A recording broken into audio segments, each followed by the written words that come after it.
Balita Totoo.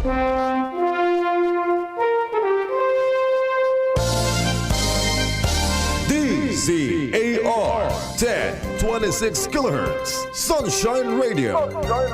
Kapartner mo sa balita at serbisyo, maka-Diyos, makatao, at mapagmahal sa kalikasan. Kalayaan at katotohanan sa Sunshine Radio.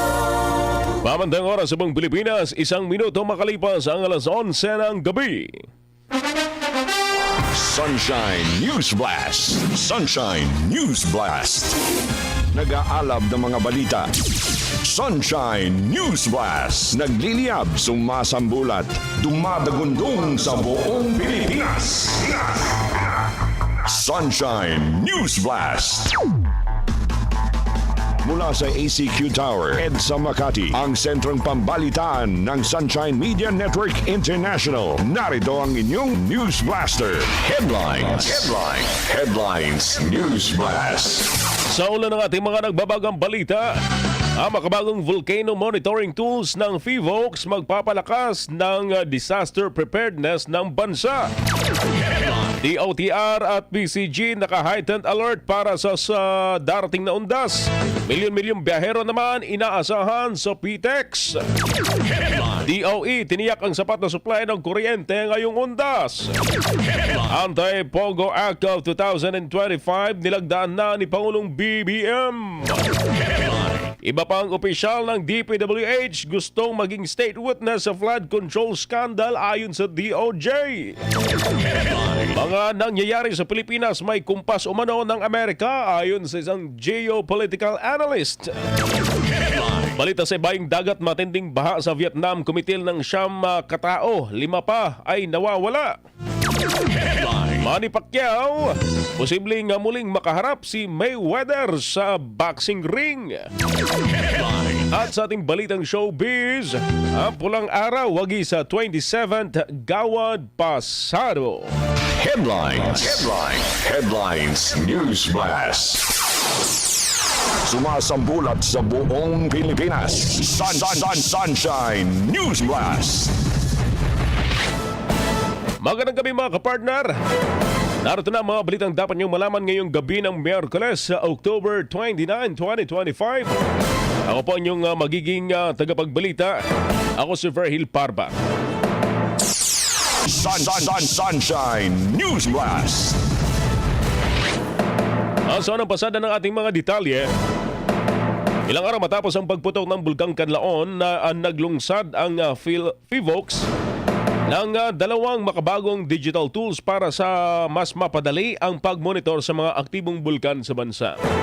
Sa ginanap na Handa Pilipinas 2025 sa Bacolod City, ipinasilip ng DOST PHIVOLCS ang Volcano Observation Live Capture Net at ang Volcano PH Info App. Layunin nitong tulungan ang mga lokal na pamahalaan at DRRM offices na mabilis na makuha ang real-time na impormasyon gaya ng mga larawan, lindol at iba pang aktibidad ng bulkan. Ayon sa PHIVOLCS, makikita sa Volcano ang mga 1-minute camera snapshots at tala ng volcanic earthquakes mula ho mismo sa kanilang monitoring stations. Samantala sa Volcano PH Info App naman ay maaaring makatanggap ng alert bulletins at volcano advisories ang publiko sa English man o di kaya sa wikang Pilipino. Layo ng mga bagong teknolohiyang ito na mapalakas ang kahandaan at kaligtasan ng mga Pilipino laban sa panganib ng pagputok ng bulkan. Samantala, DOTr at PCG naka-heightened alert na para sa undas. Milyong-milyong pasahero naman may inaasahan sa PITX. Naritong balita ni Margaret Gonzalez. Naka-alerto na ang Department of Transportation at Philippine Coast Guard kasabay ng paggunita ng undas. Anti-Transport Acting Secretary Giovanni Lopez, nakahanda ng lahat ng pasilidad nila para sa mga biyahero na uuwi ng probinsya, maging ang pagbibigay ng seguridad para sa mga ito. Mapapantalan, mapapaliparan, itong mga bus terminals natin, no? And lahat po ng naka-heightened alert po ang DOTr, mga touch agencies niya, even the Coast Guard, naka-deploy. Sabi ko nga po, bawal mag-leave muna. Again, the toll operators, makasama natin dyan, I think nag-deploy sila ng more than 2,000 personnel also para lang makatulong sa atin dito sa expressway. So masasabi ko po na handa na po tayo. Sa bahagi ng mga pasahero, makakabuti daw na maayos nila itong mapagplanuhan. Kung may sariling sasakyan, siguraduhin daw na nasa maayos itong kondisyon. Nagbabala naman ang opisyal sa mga driver ng mga public utility vehicle na magpupositibo sa paggamit ng droga. Automatic po we have to revoke your license. Ganun lang po kasimple. At yan naman po ay nakasaad sa batas. Sa update naman ni PITX Head Jason Salvador, inaasahan nila na higit 2.1 milyong pasahero ang dadaan sa PITX mula October 27 hanggang November 4. Habang ang Bureau of Immigration, nasa 50,000 biyahero ang inaasahan nilang dadagsa sa paliparan. Sa update naman ng Philippine Ports Authority o PPA, mahigit 421,000 na raw ng mga biyahero ang dumating sa mga pantalan mula October 27 hanggang October 29. Para sa Diyos at Pilipinas, kumahal Margaret Gonzalez, SMNI News. Samantala, 50,000 na pulis ipinapakalat na ng PNP para sa Undas 2025. Si Paul Montibon sa report. Aabot sa 50,000 pulis ang ipinakalat ng PNP sa buong bansa para sa opisyal na paghahanda para sa nalalapit na paggunita ng Undas 2025. Tiniyak ng pambansang pulisya na magiging katuwang sila sa pagpapanatili ng kaayusan lalo na sa pagdagsa ng mga biyahero na inaasahang magsisiuwian sa kanilang probinsya. Sa ilalim ng soft deployment, unti-unti nang nagpoposisyon ang mga unit ng pulisya at kanilang resources sa ground upang maiwasan ang traffic build-up, mapanatili ang kaayusan at matiyak ang seguridad ng publiko. Opisyal na ring itinaas ng PNP ang kanilang alert status sa heightened alert mula Oktubre 29 hanggang Nobyembre 3. Ibig sabihin, lahat ng police units sa buong bansa ay kailangang paigtingin ang kahandaan upang agad makatugon sa anumang insidente o emergency. Samantala bukod sa police personnel, susuporta rin ang nasa mahigit 16,000 na personnel mula sa Armed Forces of the Philippines, Bureau of Fire Protection at Philippine Coast Guard at mahigit na 40,000 force multipliers. Inatasan din ang lahat ng regional at provincial directors na i-activate at ipatupad ang kanilang operational plans para sa Undas, katuwang ang mga LGU at kaukulang ahensya ng gobyerno. Habang mananatili namang operational 24/7 ang mga checkpoint, police assistance desk at mobile patrols sa buong long weekend. Para sa Diyos at sa Pilipinas, kung mahal, nag-uulat Paul Montibon, SMNI News. Sunshine News Blast. Tuloy tayo sa ating mga detalye. At tineko ng Department of Energy or DOE na mananatiling sapat at tuloy-tuloy ang supply ng kuryente sa buong bansa sa paggunita ng Undas. Naipag-ugnayan na ang Department of Energy sa mga kumpanya ng mga power generation sa National Grid Corporation of the Philippines or NGCP at sa mga distribution utilities kabilang ang mga electric cooperatives. Iyan ay para tiyakin na may sapat at maasang supply ng kuryente sa panahon ng Undas. Kasama sa kanilang paghahanda ang pagpapatupad ng mga contingency measures para agad na maresolba ang anumang aberya o bigla ang pagtaas ng demand sa kuryente. Nakalerto na rin ng NGCP at mga power distributors upang agad na makapagpadala ng mga technical personnel kung sakali magkaroon man ng power interruption. Bukod dito, nagpag-ugnayan din ang DOE sa mga petroleum retailers para matiyak na may sapat na supply ng gasolina sa mga istasyon. Lalo na ho sa mga pangunahing daanan at para masiguro ang patas na presyo ng produktong petrolyo. Para naman sa mga gumagamit ng electric vehicles o EV, ay mayroong high 1,000 publicly accessible charging points sa buong bansa. Pinalalahanan din ng DOE ang publiko na magpatupad ng energy savings at fire prevention practices habang holiday week. Kabilang dito ang pag-unplug o pagbunot ng mga appliances para maiwasan ang tinatawag na phantom load at pagsuri sa mga kable ng kuryente upang maiwasan ang short circuit at sunog. Sa mga sementeryo naman, hinikayat ang publiko na gumamit ng LED candles o solar lamps sa halip na mga kandilang di baterya. At siguraduhing maayos ang pagtatapon ng mga batteries at e-waste para sa kalinisan at kaligtasan ng lahat. Sunshine News Blast. Nilina naman ng Land Transportation Office o LTO mga kapartner ang mga kumakalat na ulat hinggil sa online payment gateway ng ahensya. At tiniyak ang transparent, patas at bukas sa lahat ng kwalipikadong providers ang proseso ng pagpili at pag-aproba ng mga online payment partners. Ayon sa LTO, inatasan ng Department of Transportation o DOTr ang ahensya na ibaba ang convenience fee na sinisingil sa mga gumagamit ng online payment system. Sa kasalukuyan, ang Paynamics Gold Gate Joint Venture pa rin ang tanging payment gateway provider na naniningil ho ng 60 pesos kada transaksyon. Napag-alaman ng ahensya na nag-expire na ang Memorandum of Agreement or MOA sa pagitan ng LTO at Paynamics Gold Gate. Ito lamang Oktubre 27 ng kasalukuyang taon matapos ang 5 taon. Gayunman, patuloy pa rin gumagana ang kanilang sistema upang hindi maantala ang online services habang tumatanggap naman ang LTO ng aplikasyon mula sa mga bagong provider. Kumpirmado rin ng LTO na nag-alok ang Pay Dynamics Technologies Incorporated ng bagong partnership kasama ang 1/4 City Center na may mababang 50 pesos na convenience fee kada transaksyon. Ngunit nilinaw ng ahensya na sumasailalim pa ito sa pagsusuri at pag-aproba ng Bureau of Treasury bago tuluyang maipatupad. Samantala,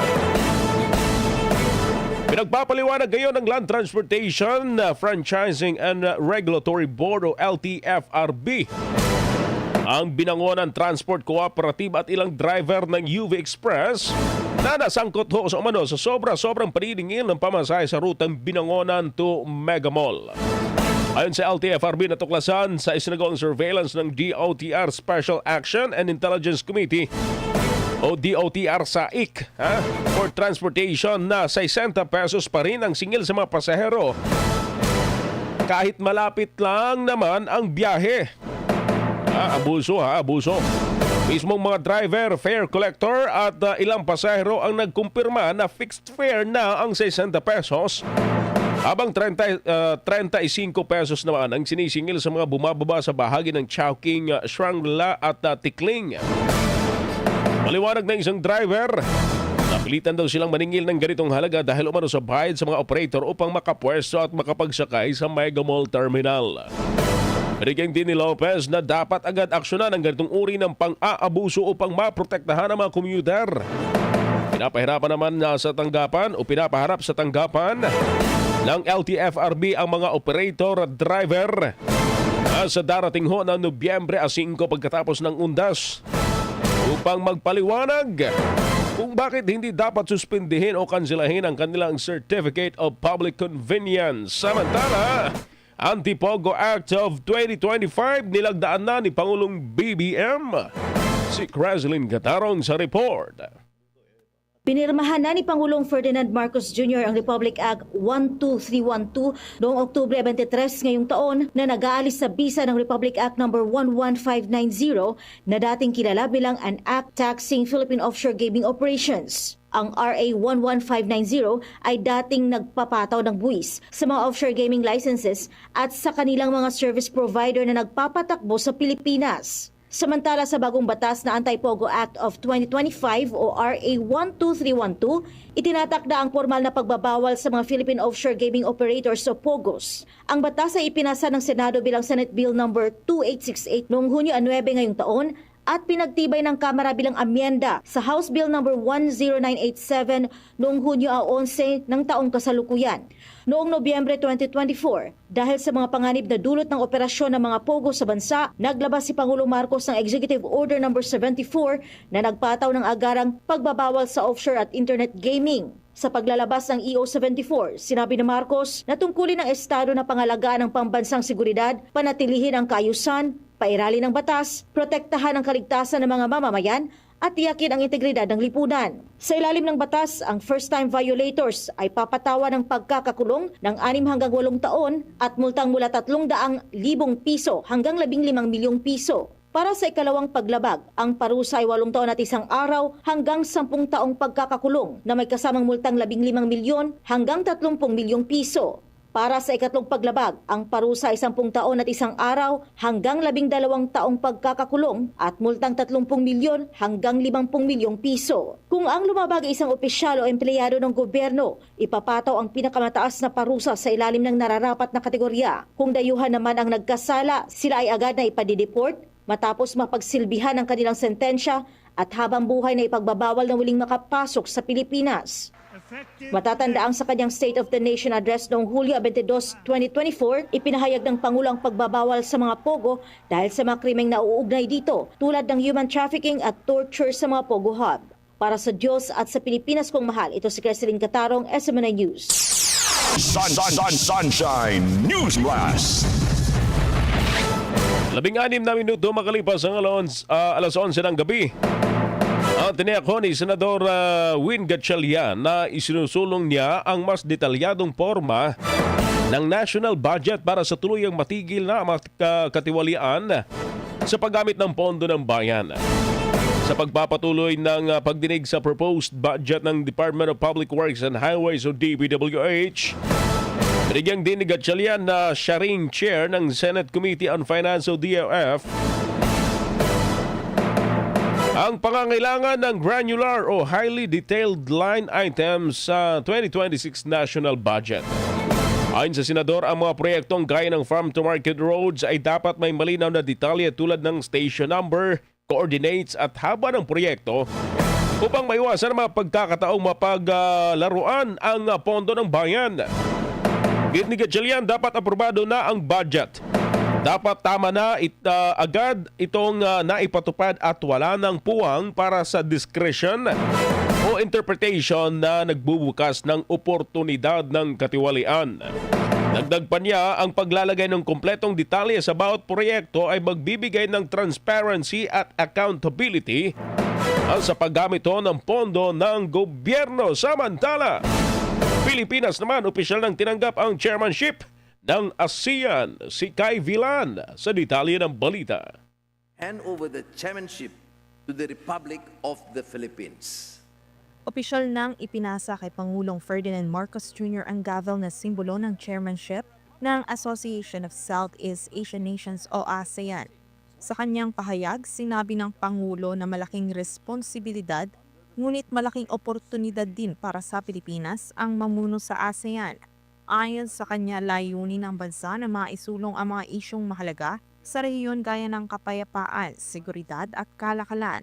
Partikular na ang pagpapatibay ng Code of Conduct sa South China Sea bago matapos ang taong 2026. I look forward to the opportunities and the things that we will be able to do as chair of ASEAN. And I do believe that what we are aspiring to do is the same as what the aspirations are of the other member states in ASEAN. Tiniyak din ni Marcos na handang-handa na ang Pilipinas sa paghahanda ng ASEAN Summit 2026 mula sa logistical arrangements hanggang sa mga isyong ilalagay sa agenda. We have been preparing for it for about 8 months now. When you're the chair of ASEAN, you lead, and that is what we are ready to do that, because we have a very, very good idea of what the elements are that we feel need to be part of the discussions of ASEAN during our chairship. Iginiit rin ng Pangulo na hindi siya nagbigay ng matinding pahayag laban sa China hinggil sa planong ideklara ang Bajo de Masinloc bilang nature reserve, kundi inilatag lamang niya ang katotohanan sa sitwasyon ng Pilipinas. I just laid out the facts, and that is what we do. I try always to just explain to everyone what is happening, and that this is the situation in the Philippines. Ito yung nangyayari sa amin. Kaya sana matulungan nyo kami. Sa kabila ng mga hamon, sinabi rin ng Pangulo na sa pamumuno ng Pilipinas, bilang susunod na chair ng ASEAN sa 2026. Layunin niyang ipakita sa mundo ang imaheng chill and hospitable na nagpapakita ng likas na magiliw, magaan at bukas sa pagkatao ng mga Pilipino. Para sa Diyos at Pilipinas kong mahal, kay Vilan, SMNI News. Sunshine News Blast. Natuloy ho tayo sa ating mga detalye mga kapartner. Kinumpirma ng Civil Aviation Authority of the Philippines o CAAP na 3 air assets na nakarehistro sa mga kumpanyang may kaugnayan kay dating Congressman Saldico ang umalis na sa bansa. Saan kaya papunta? Sa pahayag na inilabas ngayong Miyerkules, sinabi ng CAAP na 2 Augusta Westland helicopters na konektado kay CO ay kasalukuyang nasa Kota Kinabalu sa Malaysia.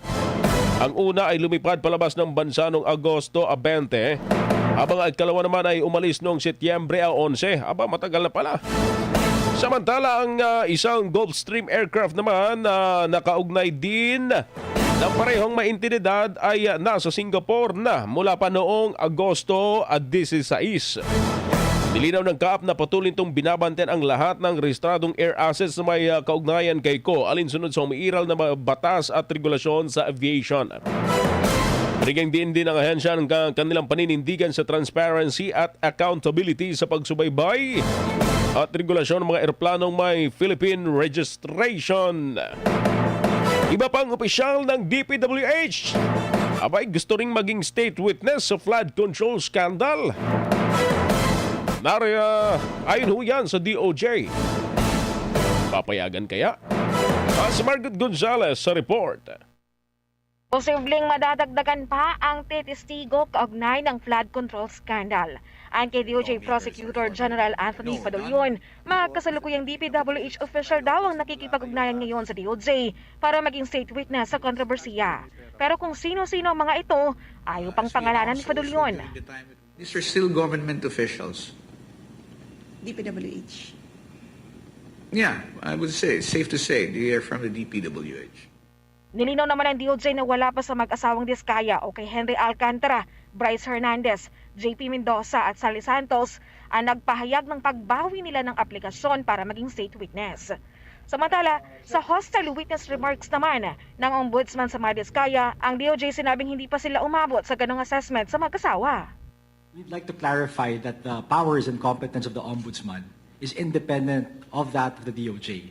Magkaiba po yung assessment namin ng evidence of the affidavits by the would-be witnesses, by the applicants for state witnesses.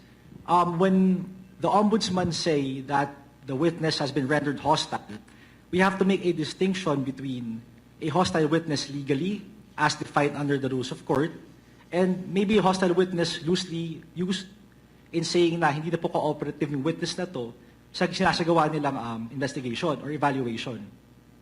So again, it's a clarification of what hostile witness is under the law and hostile witnesses as being uncooperative generally. Remember, hostility means that one does not want to cooperate.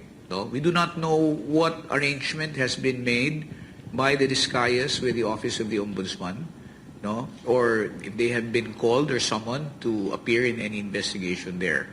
Now, yung dito naman sa department kasi, we cannot ascertain yet whether there is hostility up until we see the statements that they have to say. Para naman sa pagbubukas ng preliminary investigation, mag-i-issue na ng subpoena ang DOJ laban sa mga dating engineer ng DPWH sa susunod na linggo kaugnay ng mga ghost project sa unang distrito ng Bulacan. Kasama dito si Alcantara, Hernandez at Mendoza. Kung may mga mababatas ng ipatatawag ang hensya para sa paginig, wala pa raw ang kay Fadolion. Or lawmakers or former lawmakers? No, none. As we announced also during the time when we refer the case to the Office of the Ombudsman, there is no lawmaker yet, neither a congressman or a senator, who is included in the charges that are being subjected to a preliminary investigation. Samantala, naniniwala naman ng DOJ na makakatulong ang disclosure ng SALN ni dating Congressman Saldico para sa ginagawa nilang investigasyon sa mga ari-arian ng dating mamabatas at sa pagpapalabas ng freeze order laban dito. Pero sa tanong kung hirap ang gobyerno na pigilan ang pagpapalabas ng mga ari-arian nito dahil sa kawalan ng freeze order, ito ang sagot ng Prosecutor General. Mahirap po mag-categorical na magsabi na hindi natin pwedeng habulin. Of course, ang objective po natin is habulin po at mapigilan po ang paglalabas itong mga assets na ito na identified. Simply because it is in the SALN does not mean that it is here. Diba? For all you know, these are assets which are stated, but as to whether or not they're actually here in the country or they're somewhere else hidden already, we do not know. So that the disclosure of the SALNs would probably prove helpful as far as the AMLC is concerned to probably speed up the financial investigation so that we can have freeze orders already issued. Ayon din kumpirmahin ng DOJ kung kahinahinala sa bahagi ng Sardico ang nailabas na mga air assets ng dating kongresista. Ayoko magsalita muna kung kahinahinala na, no? That would be preempting whatever the results of the other investigations will be conducted. Para sa Diyos at Pilipinas, kumahal, Margaret Gonzalez, SMNI News. Samantala, mga nangyayari naman sa Pilipinas ay may kumpas daw mula sa Amerika ayon huyan sa isang geopolitical analyst, si Almar Forzuelo, sa detalye ng balita. Kamakailan sa isang social media post, tinanong ni Davao City 1st District Congressman Paulo Duterte si Armed Forces of the Philippines Chief of Staff General Romeo Browner Jr. kung sino nga ba ang kanyang pinagsisilbihan nito, ang CIA o ang Pilipinas. Nag-ugat ang nasabing tanong ng mababatas matapos na mabanggit ni General Browner ang Typhoon missile system ng Amerika na nasa bansa. Agad namang pinaliwanag ng AFP ang kanilang panig at sinabi na ang lahat ng kanilang mga ginagawa ay bahagi ng kanilang modernisasyon upang mapalakas ang depensa ng bansa. Pero ayon kay geopolitical analyst Herman Camentong Chu Laurel, sa dami ng problemang kinakaharap ng bansa, dapat unahin ng pamahalaan ang pagbangon ng ekonomiya. Sa panayam ng SMNI News kay Camentong, sinabi nitong kung nais ng isang dayuhang bansa na tumulong sa Pilipinas, dapat hindi nito ibibida ang mga armas. Bagkus, dapat itong tumulong na muling ibangon ang ekonomiya nito. Alam po ninyo, yung gustong talagang tumulong sa bansa, ang uunahin po ay yung ayusin ng ekonomiya at pagkakaisa ng bansa. Binigyang diin nito na dahil sa matinding korupsyon na nangyayari sa Pilipinas, takot ng mamuhunan ang mga investor at dahil dito, napag-iiwanan na tayo ng ibang bansa pagdating sa ekonomiya. Talagang ang kailangan ng focus ng bayan natin, ekonomiya natin. Nasisira na talaga po, near collapse na po. Our stock market is the lowest in ASEAN. Ang ating GDP tayo nasa kulelat na dito sa 5 original members of ASEAN. Tungkol naman sa tanong kung may kumpas nga ba sa Amerika ang mga nangyayari sa ating bansa, ito ang naging kanyang sagot. Asigurado po ito lahat ng mga nangyayari na sa Pilipinas, ang pagwawasak po ng national unity natin, mga plano ng Amerikano, ang pagwawasak ng ekonomiya natin, mga plano ng Amerikano po ito. Dahil po ang mga hakbangin po ng Amerikano sa pagdi-destablish ng bansa para ihanda sa gera ay unang-una wasakin ng ekonomiya. Yun din ang nangyari, ang ginawa nila sa Ukraine. 2014 pa, winasak na po nila ang national unity ng Ukraine by a coup d'etat.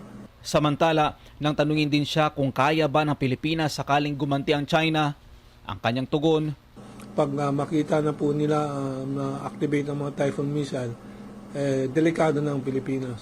Pag unang bala lang pong marinig na pumutok, ubos ang ating Philippine Coast Guard and Navy in the first hour. Sa unang oras lang po. Dahil yung mga missiles ng China, yung mga drones, handang-handaan na yan laban sa Amerika. Pilipinas pa ang kakalabanin, wala pong may tatapat ang Pilipinas dyan.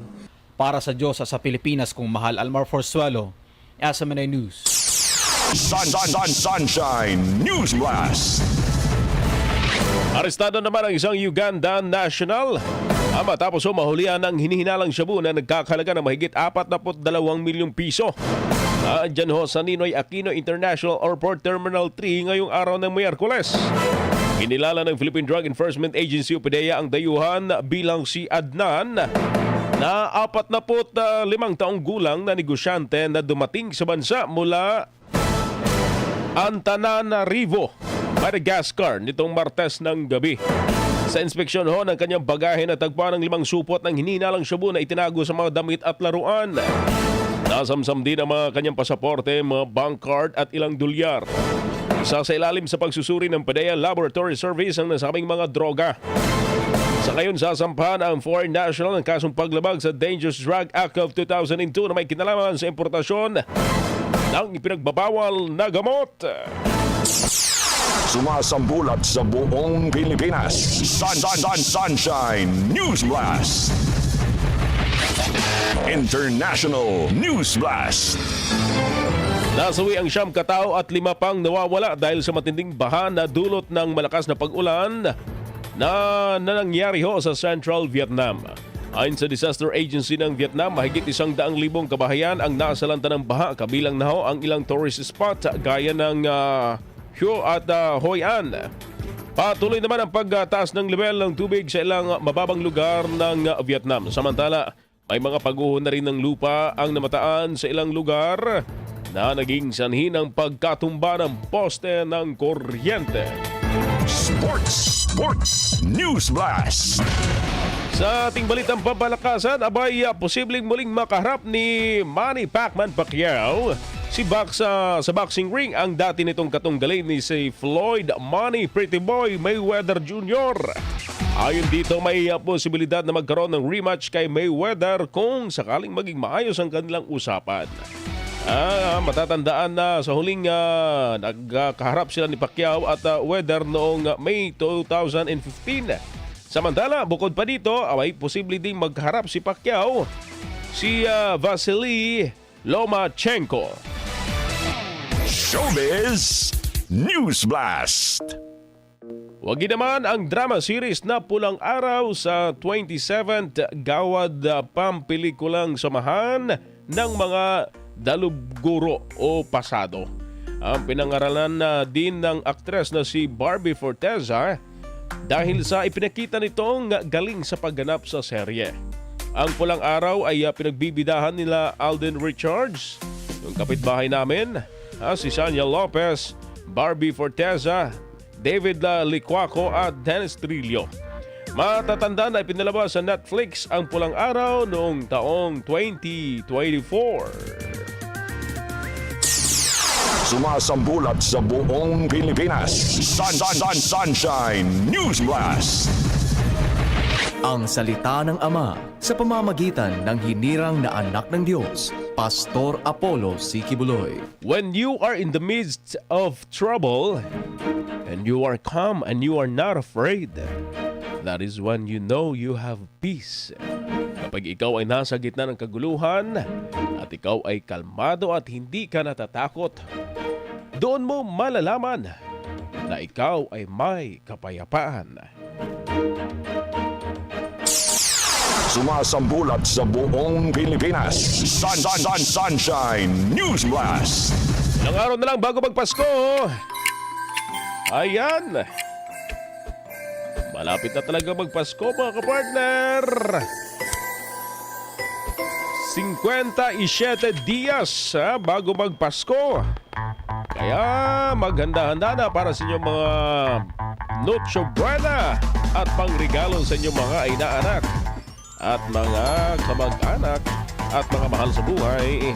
At once again, I would like to extend our heartfelt gratitude sa lahat po ng mga generous donors and sponsors ng SMNI Foundation na mula pa po nung una ay tumutulong sa ating mga kabayan na mga nasalanta ng mga iba't ibang klaseng kalamidad sa pamamagitan ng SMNI Foundation. Yung iba nga sa kanila ay hindi nagpapakilala at kusang nagbibigay lamang ng tulong. At sa lahat ng gusto magbigay ng inyong mga tulong donasyon, naka-flash po sa inyong mga screen yung GCash number ng SMNI Foundation, 6+3 995 284-9117 o di naman kaya sa +63 917 714 1820. At siguradong garantisadong makakarating ang inyong mga tulong sa ating mga kababayan. At wala na tayong oras, mga partner, tayo magpapaalam na. At sa ngalan ho ng buong parsa ng DZAR 1026 SMNI Radio, ako po ang inyong naging tagapagbaligta. Ako si Verhil Padba para sa Diyos at sa Pilipinas nating mahal. Maraming salamat at magandang gabi! Sumasambulat sa buong Pilipinas. Sunshine News Blast. Sumainyo ang Sunshine News Blast. Hatid ng Sunshine Media Network International at ng DZAR 1026 Sunshine Radio. Kapartner mo sa balita at serbisyo.